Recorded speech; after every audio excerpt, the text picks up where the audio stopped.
திருத்தூதர் பணிகள் அதிகாரம் 22. யூதர்கள் பவுல் மீது என்ன குற்றம் சுமத்துகிறார்கள் என்பதை உறுதியாக அறிய ஆயிரத்தவர் தலைவர் விரும்பினார். எனவே மறுநாள் தலைமை குருக்களும் தலைமை சங்கத்தினர் அனைவரும் கூடி வருமாறு அவர் ஆணை பிறப்பித்து பவுலை சிறையிலிருந்து கொண்டு வந்து அவர்கள் முன் நிறுத்தினார்.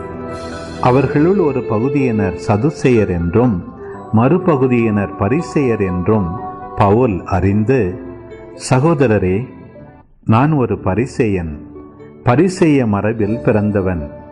இறந்தோர் உயிர்த்தெழுவர் என்னும் எதிர்நோக்கின் பொருட்டு விசாரிக்கப்படுகிறேன் என்று தலைமை சங்கத்தின் முன் உரத்த குரலில் கூறினார். அவர் இப்படி சொன்னபோது பரிசேயருக்கும் சதுசேயருக்கும் இடையே வாக்குவாதம் எழுந்தது. எனவே அங்கு திரண்டிருந்தோர் இரண்டாக பிரிந்தனர்.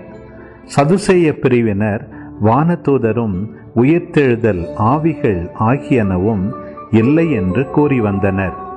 பரிசேயர் இவை அனைத்தும் உண்டென ஏற்றுக்கொண்டனர். அங்கு பெரும் கூச்சல் எழுந்தது.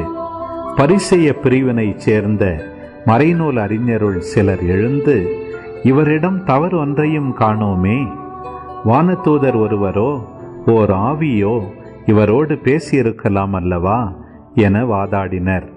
வாக்குவாதம் முற்றவே அவர்கள் பவுலை பீத்தெறிந்து விடுவர் என ஆயிரத்தவர் தலைவர் அஞ்சி படை வீரரை வரச் சொல்லி அவரை அவர்கள் நடுவிலிருந்து பிடித்து கோட்டைக்குள் கூட்டிக் கொண்டு செல்லுமாறு ஆணை பிறப்பித்தார்.